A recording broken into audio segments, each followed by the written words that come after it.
La palabra de hoy se encuentra en Hebreos capítulo 12, versos 7 al 11.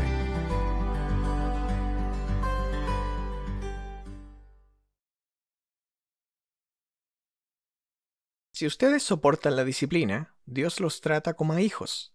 ¿Acaso hay algún hijo a quien su padre no discipline? Pero si a ustedes se les deja sin la disciplina que todo el mundo recibe, entonces ya no son hijos legítimos, sino ilegítimos.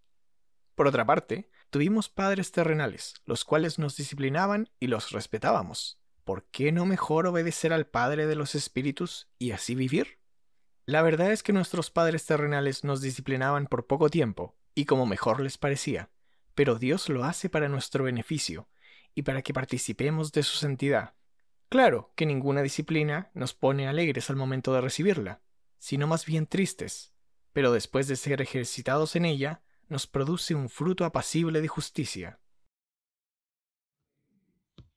Bien, entonces ahora nos vamos de lleno al tema del día de hoy, y el tema del cual hoy les quiero hablar es acerca de la disciplina del Señor. ¿Ya? Entonces cuando estén conversando ahí en la mesa con las personas con las cuales comparten y les pregunten cuál fue el tema esta mañana, el tema fue la disciplina del Señor. Y hoy día quiero responder algunas preguntas. Por ejemplo, la pregunta número 1 es: ¿cómo Dios disciplina? ¿A quiénes Dios disciplina? ¿Y cuál es el propósito de la disciplina? ¿Cómo Dios nos disciplina? ¿A quién disciplina? ¿Y cuál es el propósito de la disciplina del Señor? Y tú puedes encontrar este tema en Hebreos capítulo 12, versículos del 7 al 13. Esta última semana les he hablado acerca de algunos reformadores o cristianos clásicos de la vida o de la historia de la iglesia. Y hoy día les quiero mencionar a otro, que es Martín Lutero. Martín Lutero dijo lo siguiente: nunca conocí el verdadero significado de la palabra de Dios hasta que vine a la aflicción. Nunca conocí el verdadero significado de la palabra de Dios hasta cuando vine a la aflicción. Personalmente yo creo que Martín Lutero entendió una verdad muy profunda, entendió el significado y la relación que existe entre un mayor conocimiento de Dios y por otra parte la aflicción y el dolor. Que hay una relación estrecha mientras uno va conociendo más a Dios y el sufrimiento y el dolor. En otras palabras, creo que Martín Lutero nos está diciendo que para poder tener un mayor conocimiento del Señor, los cristianos tienen que ser sometidos a sufrimiento, que es necesario el sufrimiento, la aflicción y el dolor. Creo que hay un cierto tipo de sufrimiento que viene de parte del Señor, que tiene una función pedagógica para nuestras vidas, que nos enseña a cómo vivir, a cómo desear, a cómo sentir, a cómo mirar el mundo. Una función pedagógica en nuestros corazones. Y yo creo que esto nosotros lo podemos ver en Hebreos capítulo 12, versículo 7. Dice que la disciplina es para su corrección, o es para su corrección que sufre, dice el autor de Hebreos. Es para su corrección que sufren. Y el contexto que hemos venido aprendiendo en esta última semana, lo que les comenté la semana pasada, es que las palabras del autor de Hebreos nos ha enseñado que la vida cristiana, la semana pasada aprendimos que es una carrera, ¿no es cierto? El tema fue la carrera de la fe. Y dijimos que de todas las carreras que tú puedes correr en la vida, existe una que es la más importante de todas, ese es el contexto. Y esa carrera es la carrera de la fe, esa carrera que nosotros podemos correr en la vida. Y dijimos que esa carrera en primera instancia es una carrera que tú la puedes participar porque te invita a Dios, ¿ya? No se ingresa a esa carrera por nuestros méritos, sino que Dios te invita a esa carrera. Y lo segundo es que es importante porque Cristo es el árbitro de esa carrera. Y dijimos que en esa carrera de la fe uno se puede fatigar. Y esa carrera se puede transformar en una carrera agotadora, difícil, a causa del pecado. Que cuando nosotros nos aferramos intensamente a las cosas de este mundo, correr esa carrera se hace muy difícil, muy complicado, porque el pecado te aplasta, te agota. El pecado intenta derribarte en esta carrera. Yo creo que Jesús también habló un poco de esto cuando Él dijo: vengan a mí todos los que están trabajados y cansados. Y ahí Jesucristo lo que nos estaba diciendo es que el pecado te cansa espiritualmente. El pecado agota tu alma. El pecado es como un freno que te estanca en la vida. Entonces la pregunta que surge es: ¿cómo liberarnos de ese peso cuando corremos la carrera cristiana? ¿Cuál es la manera de poder liberarnos de ese cansancio o de ese peso espiritual? Y el autor de Hebreos nos dice: la disciplina. La disciplina es el método de Dios para poder quitarte ese peso al correr esa carrera. Y que Dios va a usar el sufrimiento para la corrección de sus hijos. Entonces lo que nos está enseñando el autor de Hebreos es que la aflicción tiene un buen propósito para la vida. ¿Qué es lo que hace el sufrimiento? El autor de Hebreos nos está diciendo que el sufrimiento corrige lo que se está desviando en la vida. Por eso que el autor de Proverbios, con mucha sabiduría, en el capítulo 14, versículo 12, dice lo siguiente: hay camino que al hombre le parece camino derecho, camino correcto. Dice, pero que al final es el camino de muerte. Entonces dice que hay cosas en la vida que a nosotros a primera vista nos parece que es un buen camino, un buen lugar donde poder trazar nuestra vida. Pero si tú lograras ver al final de ese camino, es un camino que te lleva a la destrucción y a la muerte.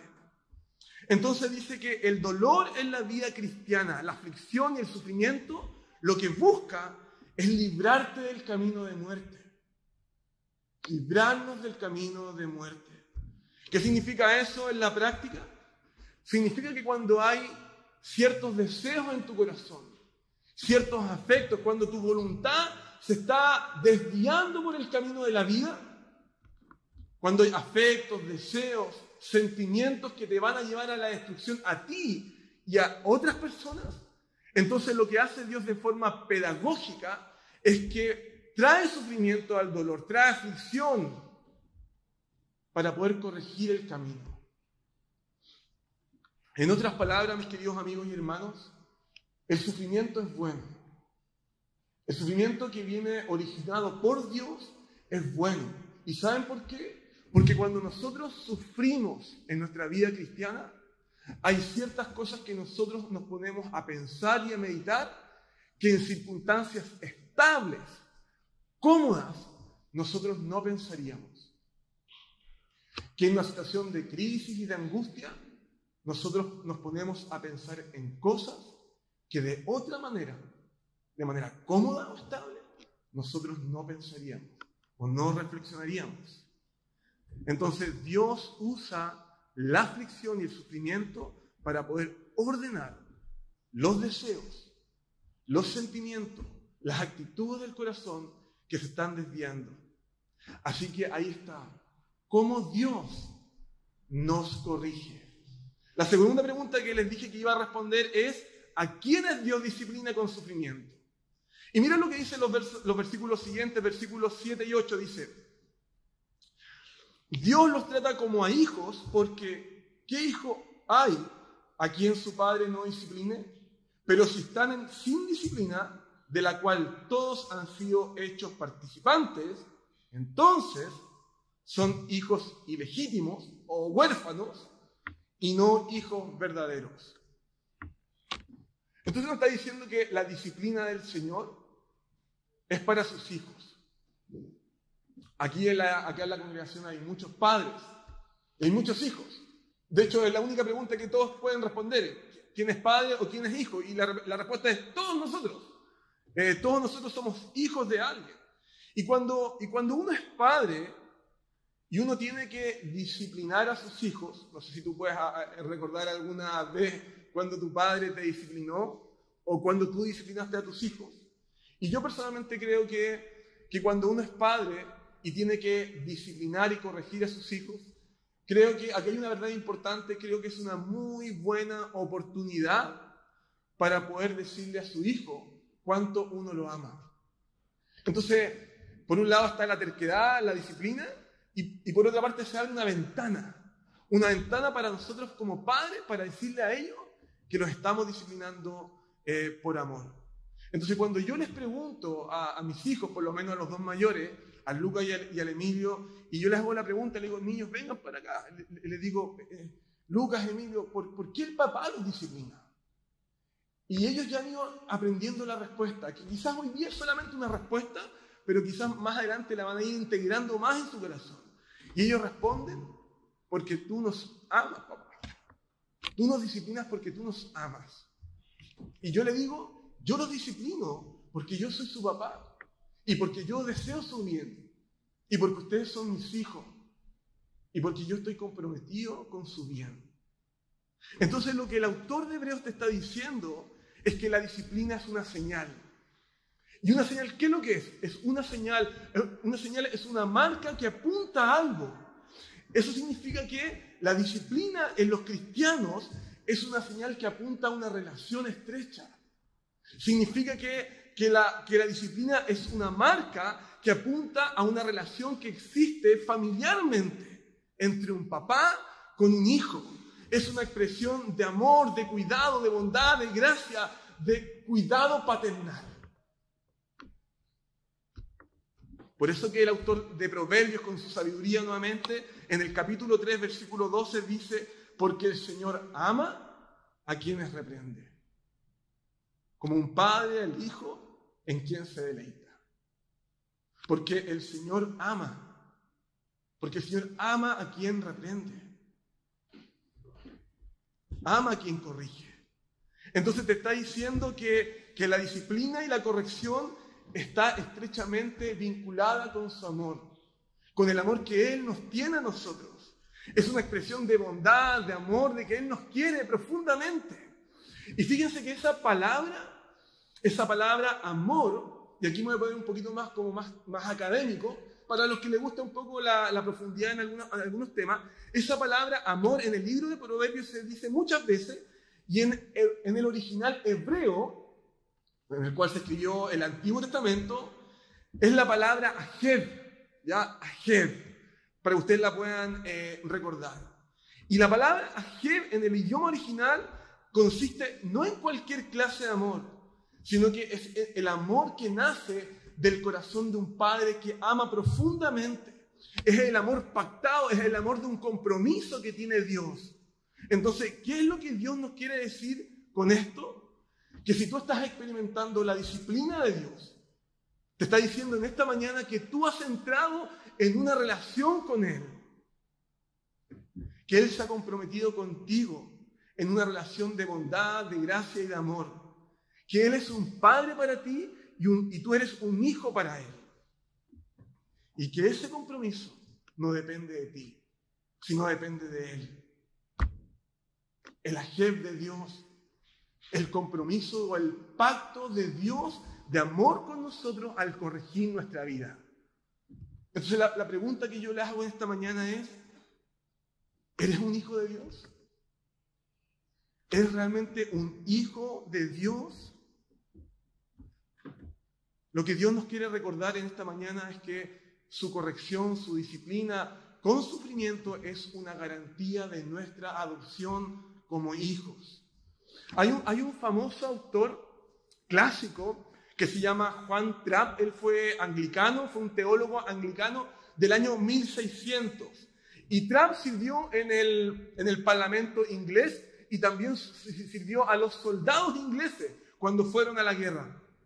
Y uno de los libros que Juan Trapp escribió se titula Las muestras de amor de Dios y las lecciones de un hombre afligido. Las muestras de amor de Dios y las lecciones de un hombre afligido. Un título muy sugerente para nosotros. Y quiero leerte para ser muy fiel a lo que Juan Trapp dijo. Dijo lo siguiente: como Dios no disciplina, sino solo a los que son suyos, todos los que son suyos tendrán que sufrir de alguna manera. Y tienen que considerarse, o tienen que considerarlo como un favor, una bondad, una gracia, un regalo de parte de Dios a nuestras vidas. Entonces, cuando yo miro mi vida, cuando nosotros miramos nuestra vida como iglesia, ¿vemos la disciplina del Señor? ¿Tú logras ver la corrección del Señor en tu vida? ¿Estás viendo que en esa disciplina, en ese sufrimiento y en esa aflicción, Dios te ama?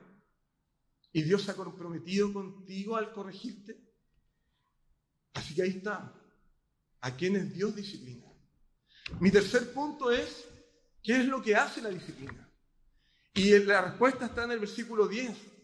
Hebreos capítulo 12 dice: porque ellos, hablando de los padres terrenales, nos disciplinaban por pocos días como les parecía. Pero Él, hablando de Dios, nos disciplina para nuestro bien, para que participemos de su santidad. Versículo 11. Al presente, obviamente, ninguna disciplina para nosotros parece ser causa de gozo o alegría, sino que de tristeza. Sin embargo, a los que han sido adiestrados, la palabra es ejercitados, por medio de ella, después da un fruto apacible de justicia. Ahí está el propósito, que después de la disciplina, o después de ser ejercitada en ella, germina un fruto apacible de justicia. Entonces, lo que el autor de Hebreos nos está enseñando y nos está diciendo es que la disciplina tiene un efecto en nuestras vidas. Y el efecto y el propósito es transformador. Te está diciendo que la disciplina te cambia, y te cambia para tu bien y para el bien de la iglesia. Cambia nuestras vidas. Le hace bien, ¿a qué? A nuestra mente. Y le hace bien a nuestra alma y a nuestro corazón. ¿Y acaso no es eso lo que todo padre desea para su hijo? El bien de su mente, de su alma y de su corazón. Y por eso que lo disciplinamos. Tiene una lógica, tiene un rol pedagógico.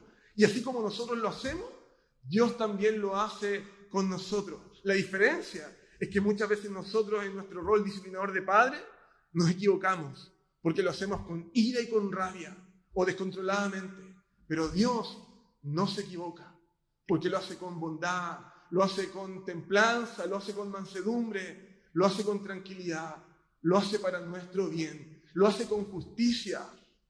Entonces, lo que nos está diciendo, en segundo lugar, es que la disciplina tiene un propósito que cambia nuestro carácter, cambia las actitudes de nuestro corazón, para que nuestro corazón produzcan frutos apacibles de justicia. Entonces, ¿cuál es el propósito de la disciplina del sufrimiento? Él quiere que compartamos su santidad. Ahí está. Él quiere que compartamos su vida. ¿Cómo es Él? ¿Cómo Él piensa? ¿Cómo Él siente? ¿Cómo Él desea? Que compartamos su vida. En otras palabras, que seamos más como nuestro papá, como nuestro Salvador. Y la razón de eso es porque Dios te está preparando. Dios está preparando a su iglesia, nos está preparando a nosotros como pueblo para nuestro verdadero hogar, para estar con Él, para poder mirarlo cara a cara, para estar con Cristo. ¿Y saben por qué? Porque este mundo no es nuestro verdadero hogar. Si tú has pensado y tu corazón se ha empezado a aferrar intensamente a las cosas de este mundo, debes saber que este mundo roto por el pecado no es nuestro verdadero hogar. Jesús le dijo a sus discípulos: en el hogar de mi Padre hay mucho más que suficiente. Si así no fuera, ya les hubiera dicho. Así que voy a preparar un lugar para ustedes. Y si me voy, les voy a preparar un lugar. Y vendré otra vez y los llevaré conmigo, para que donde yo esté, ustedes también estén. ¿Se dan cuenta? Jesús vino a este mundo, se hizo hombre, vivió la vida que nosotros no hemos podido vivir de una manera obediente, justa. Murió en la cruz como nuestro sustituto, resucitó de la muerte victorioso, ascendió al cielo como un rey donde Dios lo puso sobre toda autoridad, poder y dominio.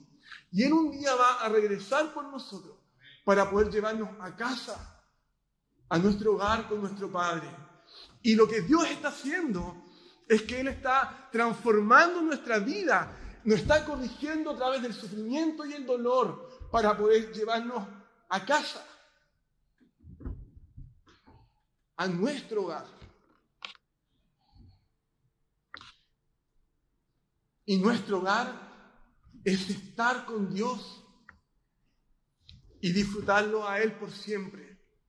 Eso dice el catecismo. Dice que hemos sido creados para glorificar a Dios y deleitarnos en Él por siempre. Y Jesucristo fue quien vino a este mundo y regresó al cielo a preparar nuestro verdadero hogar.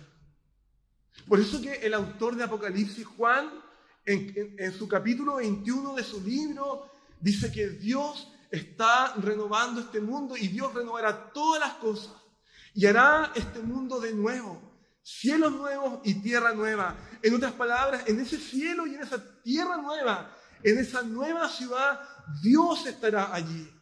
Y en el centro de esa ciudad estará Jesús, en esa nueva ciudad. Y en ese lugar los cristianos reinaremos por siempre, donde reinará el amor, la verdad y la justicia. Y nosotros no podemos entrar a ese lugar si nosotros estamos primero que los demás. Tú no podrás entrar a ese lugar si tu vida gira en torno a ti mismo. Y lo que Dios está haciendo en esta vida cristiana es cortando a través de la disciplina del sufrimiento las actitudes de nuestro corazón, que finalmente terminan mirándonos a nosotros mismos. Dios por amor nos disciplina, nos ayuda a mirar nuestro pecado, nos disciplina con sufrimiento, con dolor, nos aflige, nos lleva a Cristo, al Evangelio, para poder cambiarte tus deseos, tus afectos, tu voluntad, para prepararte para ir a casa, a nuestro hogar definitivo, a nuestro verdadero hogar verdadero con Dios, con Cristo. Y de esta forma, Él está demostrando que te ama mucho, que la gracia de Dios se está derramando en tu vida, que Él está comprometido contigo, que Él es un padre y tú eres un hijo para Él. Y la disciplina del Señor es una señal de su pacto, de su profundo amor por nosotros. Y es buena. Y nos hace bien.